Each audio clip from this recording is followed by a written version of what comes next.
Amazing our viewer, we are back again, big and better. For the longest time we've not been having MURIRANJA on the show, and I hope the longer I've been out, the more the wisdom has been increased. Yes, yeah, you're right. Yeah. So will you reintroduce yourself, or we just move on?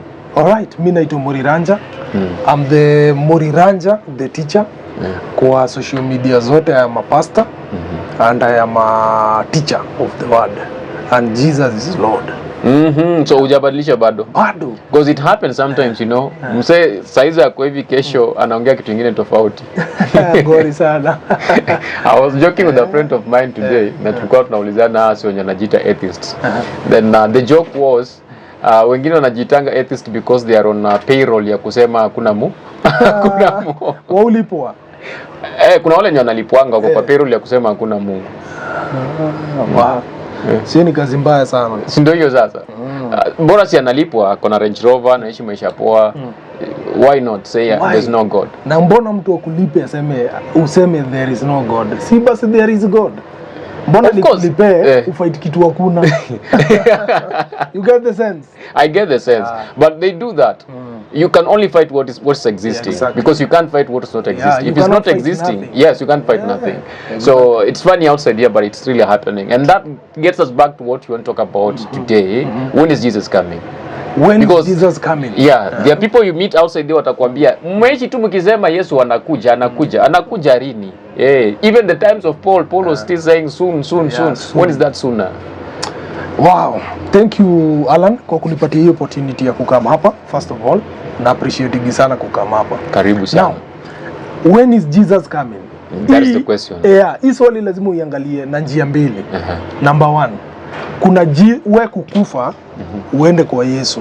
Christ has come for you. Specifically for you. Specifically for you. So ukapiga hesabu maybe utakaa 70 years. Let's say uko 30 years. So umebakisha 40 years. The Lord comes for you. Kuna hiyo number one. You see? Na kuna hiyo ingine sasa Yesu atoke kwa mawingu akuja. Ile tunajuaga kwa the first Thessalonians 4:16. Inasemaga for the Lord himself shall descend with a shout and the trump of God. All right? And those who are dead shall arise first. So this time ni Christ anakuja watu wakiwa alive. But the times huwezi jua because imefungwa. Acts 1 walimuulizaga, by the way akina Peter waliulizaga Christ, ni lini uta restore the kingdom of Israel? Christ aliwaambia, it is not for you to know the seasons and times which the Father has put in his own power. So kuna time God ameset dunia itaisha. That is when Christ ata return. Now that is not for us to know. You cannot know, and there is no prophet anapapot kujua anajua. But there are people who say that calculated even to the last day and told people ni hii siku. But unfortunately we've lived to see that not happening. Ukiangalia Ellen alikuwa anaitwa Ellen G. White. Yeah, Ellen G alisemaga the same thing. I think ilikuwa 1844 huko nyuma zaidi akadeceive watu Christ anakam. Watu wakauza mali yao, watu wakauza nini zao, land zao, ati Christ anakam. Then your day Christ akukam. Up to now. Wakaita the great day of 150 years. Bado Christ hajakam. The great day of disappointment. Exactly. And then from there wali shift tena. Wali shift akaka another one. Akakosa bado kukam. Bado watu wako kwa hiyo church. Hii inafaa kukuambia Deuteronomy 18 inasemaga hivi Mr. Alan, ati if a prophet presumes to talk ama to speak in my name, let that thing come to pass. If it doesn't pass, he's not a true prophet. Exactly. But there are many people who talk of things they quote and quote prophesy, and those things don't work. And then when people ask, they say no, it's people who never believed. No. Vitu za Mungu za imani bana. Vitu za Mungu za imani, kama una imani kose kufanyika, no one gives a damn. Hapana, hii mchezo ichezagu hivyo. Deuteronomy 18 iko very clear. If a prophet presumes to speak in my name, let that thing come to pass. Kama hai come to pass, then huyo mtu mimi sikumuongelesha. Ni kama historia ya Trump, Mr. Alan. Wengine walisema Trump hataingia nini, kwanza kuna prophet prophetess fulani anakuwa kwa TikTok na YouTube. Anakuwa kwa YouTube. Anakuanga YouTube. Anakuwa amejifunika kaburungo fulani. Ati no, a woman should not a woman should not prophesy or speak the 1 Corinthians 11. Yeah, the oracles of God without covering her hair. Huyo dem aliachagua hivyo. Alianguka nje juu Trump aliingia. Then I think explain hivi akasema God ni kama alichange. No, God doesn't change prophecy. That's why unaona hata tukafunga na maombi Matthew 24 years change. The way Christ alisema vitu zitakam out, they must be fulfilled that way. So kuna scripture na kuna prophecy. That is two different things. Exactly. And last time we talked about the same, we're talking about fake prophets and false prophets. So that lady is kind of a fake prophet, and she was just looking for a mass of people to follow her on the same. Talking about Ellen G. White and the great day of disappointment, as she prophesied that the world will end. There is another person who also prophesied the same, and he went ahead to tell people to dig holes, handaki kwa Kiswahili inasemaje, caves, so that when the world ends, wao watakuwa huko ndani, huko hakutaisha. You remember that? Yeah. It never happened. It never happened. It never happened. And the Jesus of California, alikuwa California, aliambiwa wasee waingie kwa church. Then akachoma hiyo church, wasee wakufie ndani ndio ati waende. Then there is another one in Philippines.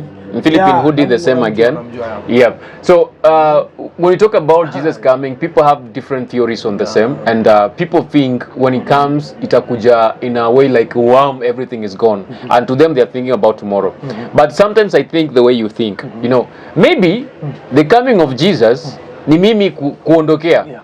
Then kuna that lingine, like in this era he might not come in this era, like he might not come tomorrow. He might not come tomorrow, but mimi tomorrow naweza kuwa nimeondokea. So it's not all about seeing him coming in the clouds, from the clouds and all that, but I'm seeing him in the clouds, but it's even up to us, you know, ile tu mse ameendea tu na hayuko tena and all that. Then they talk of 2 second comings of Jesus. What do you think about that? Which like the wedding feast of the Lamb, and then the final judgment day. Okay, the final judgment na the wedding ni two different things.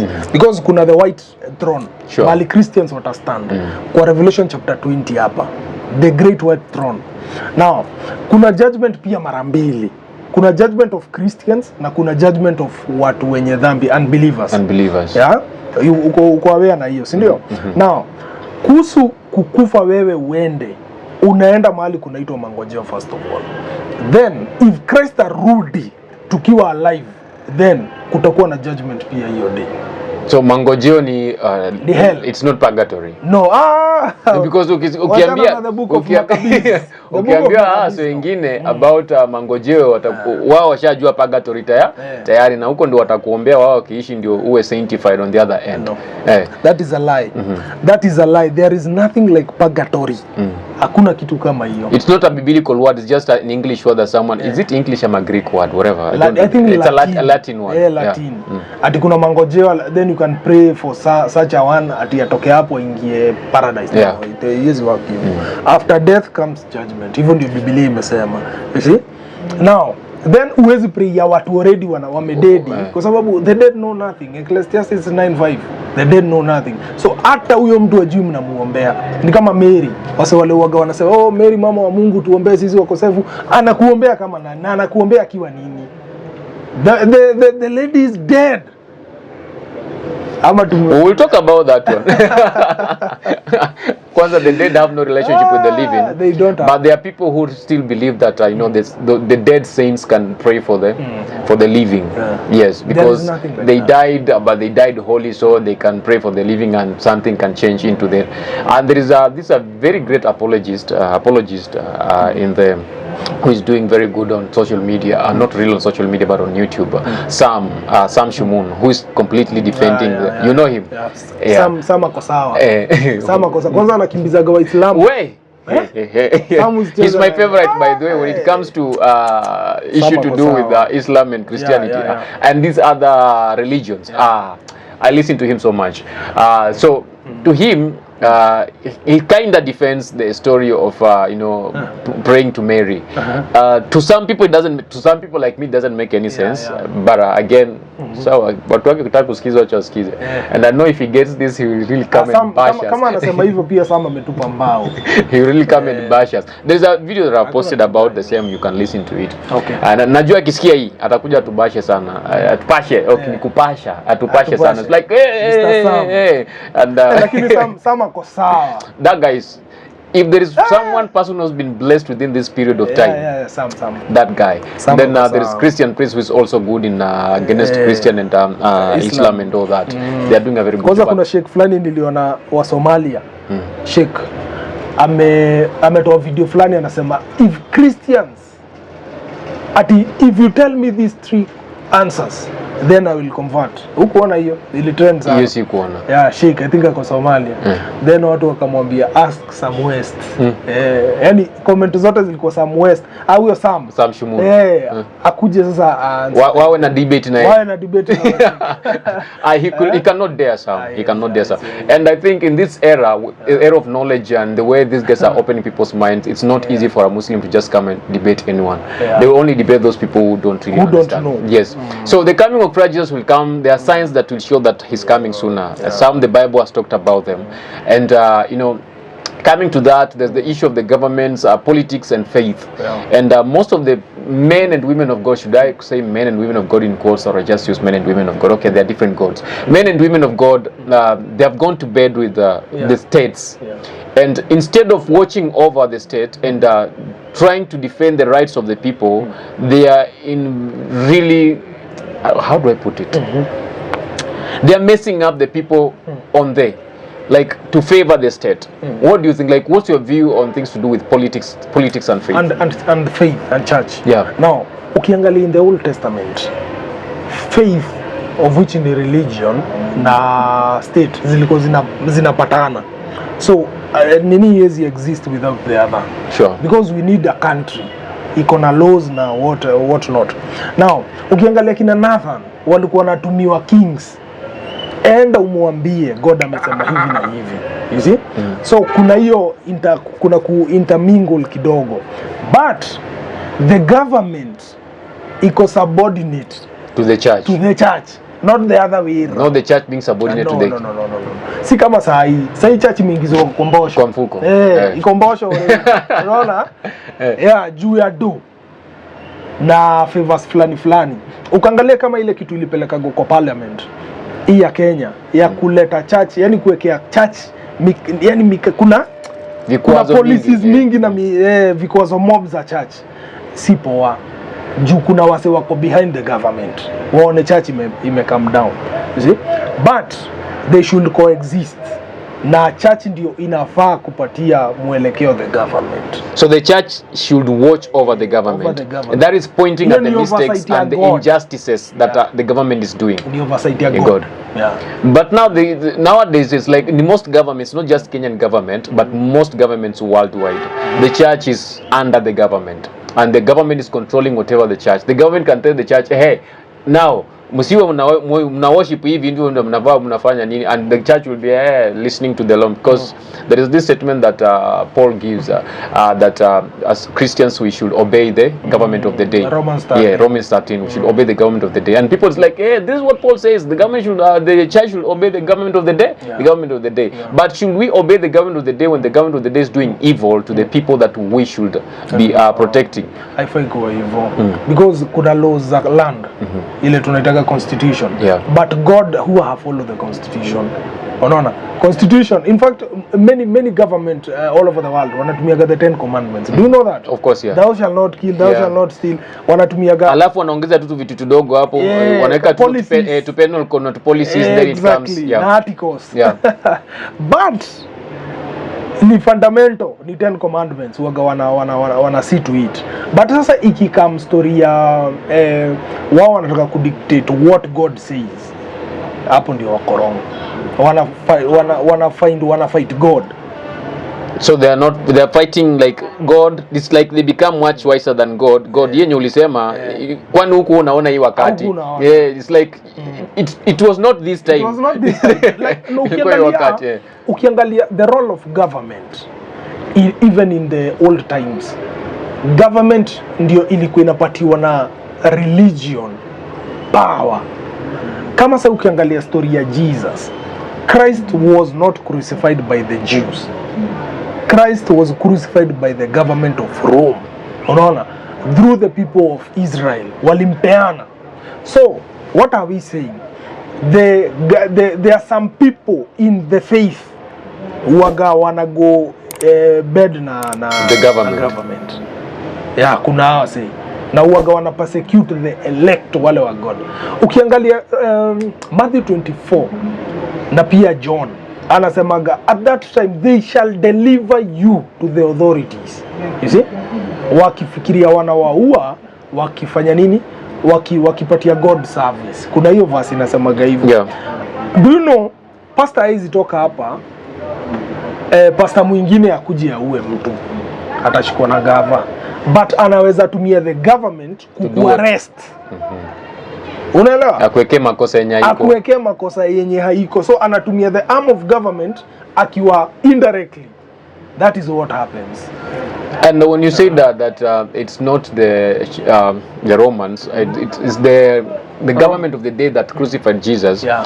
The Pharisees, the scribes, and the Sadducees gave out Jesus to that because they were afraid if Jesus continues to preach whatever he's preaching, they will not have a favor with the Roman government, and therefore the Roman government will persecute them, or it will demote some of those fathers of faith, whatever, the leaders, the faith leaders, and they will never have a position. So the best way for them to seal their position and to show an olive hand, an olive branch to the Roman leadership, it's to give out Jesus. Like kwa sisi tuko na nyinyi, mzee ndio ngori tu hiyo tukimtoa sisi tuko tu sawa. Walikuwa nasema hata pay taxes, hata ametukana Caesar. Unaona? Na hajatukana Caesar. So they were walikuwa na msukuma kwa government na government by the government iliwa Christ hiyo day. Ukiangalia story ya Paul yeye mwenyewe alipelekwa in front of Felix. Felix was a judge. A judge. Yeah. Akapelekwa kwa King Agrippa, alitaka kusikiza story ya Paul, you see? So the Jews walikuwa nasukuma Paul kwa Caesar. Na Caesar alihave kuwa Paul. Of which he had no choice but just do it because now the masses wants it. But now the church has gone, not really the church, the religion. Wangemshika wamuue ni crime against the Roman Empire. Kwa sababu umeua a Roman. Yeah, Paul was a Roman of Tarsus. Hapo ndio alikuwa anawashikia. But waligo inaitwa go in bed with the government ndio wa persecute Paul. Na hii walifanikiwa. Which hand? Which hand? And that is what most of the men and women of God are afraid in this era. Exactly. They don't want to go against the government because they don't want a persecution from the government. So wacha tukule tu hiyo pesa yenu and we will play along to give you what you guys want. But now after all, where will it lead these men to? Because again, they are digging their own graves. They are digging their own graves. But ni the fight for masses. Wanapatiana watu wao. Unaona pastor wenyu akikaa fiti na the government ni kama nyinyi wote anawa represent. So watu wangu wanasema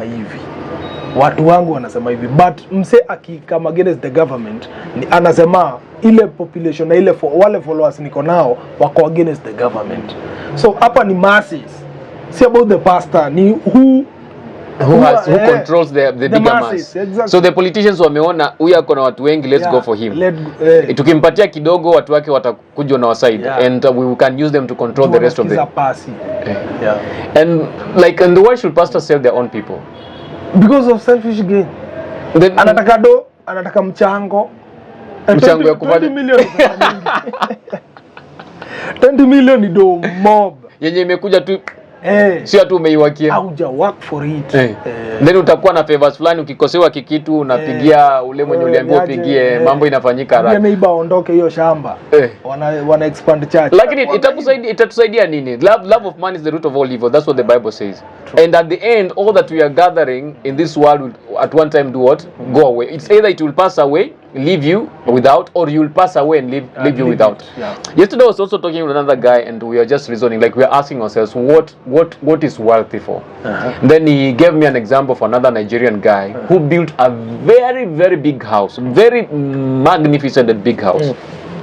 And after completing that house, he stayed in that house for 1 month. After 1 month, because he has it all, money is not a problem. He takes his whole family for a tour in the UK. Then wakiwa kwa chopa, hiyo chopa ikaanguka, kila mtu wake afanya nini? Like yeye, mke wake pamoja na watoto wake wawili, gone. Now that house, saizi babaki anapeleka watu kwa koti because the family is fighting over the house. Like it's not helping.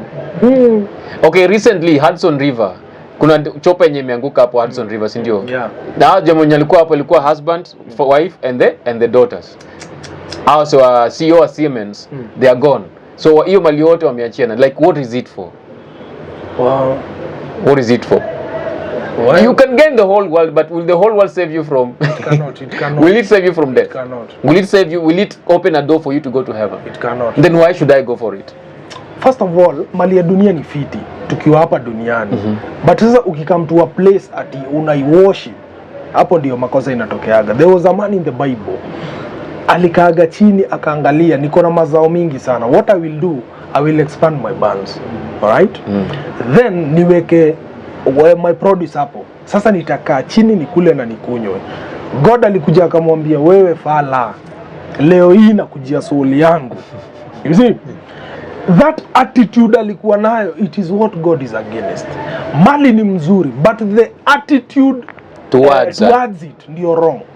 Ukiangalia mse kama Job, kwa Job chapter 1, pale kwa 22 pale chini, anasemaga poa sana. From a mother's womb I came without, na nita return without. You see, the Lord gives, the Lord takes. You see, the attitude na Job na the attitude na huyu mtu, the rich man, they are two different things. Two different. So God anaweza kutempt, you see, anaweza kutest, angalie ama uko the attitude towards mali ya dunia. Anaweza chukua na anaweza kupatia. Hata kupatia bado ni test. Unaweza God anaweza fanya uomoke ndio angalie unaweza cheza aje. How will you handle this? Yeah. So if I give you more, I've given you less. If you give you more, will you handle it properly? Wase wanakujaga church, mse ana pray God. Oh God, nifanyie, God anafanya.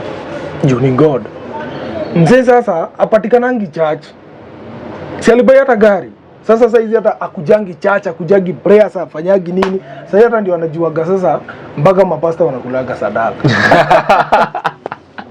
Akianzanga hakuwa anajua. Alikuwa anashindaga church. Saizi anajua enyewe kuna venye sadaka inakuliwanga. Ashatembea na some elites, quote unquote elites wanajua venye kufanyikana. Na pia ako na do. So anaona sasa hii do tena anapeleka pale kwa pulpit. Sasa hiyo ndio ashaanza kurealize mapasta huku la gado. Lakini ile siku alikuwa kwa maombi na fasting, hakuwa anajua hiyo. Alikuwa kwa church always wakiomba na pastor. So God anachezaga na attitude yako, aone uko side gani, then sasa decide what atadu. But watu wanasemanga God is all knowing. So whether hata akikupatia anajua tayari whatever you do. Na sasa atakujaje aje kama hujafanya hivyo. So now this is for you to know that this is who I am. For him he already knew akikupatia this is how you'll behave. But angekuambia utasema hapana. The same thing that Peter did to Jesus. Nijaribu. I will not sitakukana. Then ikakuja hii ni ngori. Lazima alikataa kabisa. Akiambia utanitempt alikuwa amekataa. Utanikataa alikuwa amekataa. Unanikumbusha this song yenyewe sana imbanga, unifinyange unifanye kama upendavyo unifinyange. Alafu akianza kufinyanga anasema Mungu ni shetani. Huyu ni shetani, si wewe. Huyu ni shetani. So sometimes I believe people ask what they cannot handle. And because God loves us, sometimes he has to prepare us for whatever he's about to give us. And hapo ndio unasema ikisha kuja, then we automatically change. The love of money will become more than the love of God that you had. But do we have because it's another question that we usually ask ourselves, do we have people who are wealthy, level on riches? Riches that is a timely thing, but wealth is generational. People who are wealthy, but again they are so desperate to serve God, and they're so desperate for the love of God. They are there. Mtu kama in the Bible, Isaac was very wealthy.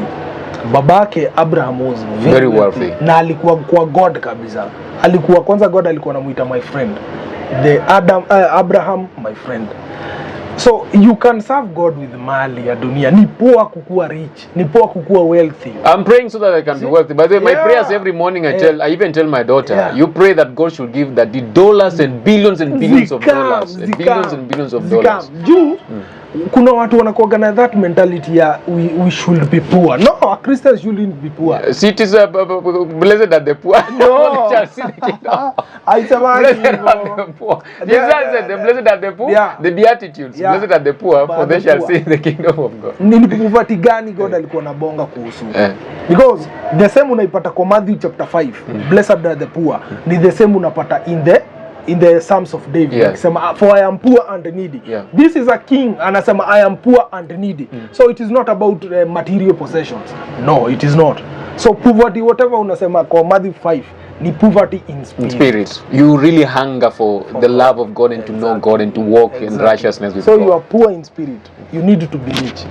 Angalia ukisoma kwa Revelation chapter 2. Christ anasema about that church. For you say that you are rich but you are poor automatically. So unaweza kuwa na do but God anaona wewe ni poor. Na unaweza kuwa poor, God anasema uko rich. You see? So ni poa kukuwa na do. Ni poa kuomba God directly, unamwambia ni aje God nipe do. You understand where I'm headed to? Tuende hapo. Na hapo pesa unajua siwezi pita bila pesa. But people watakwambia there's that cafe yenye uko nao unaweza ingia hizo places without money. Place gani? Like there are places you'll go because the favor of God is upon you. They won't ask you for money.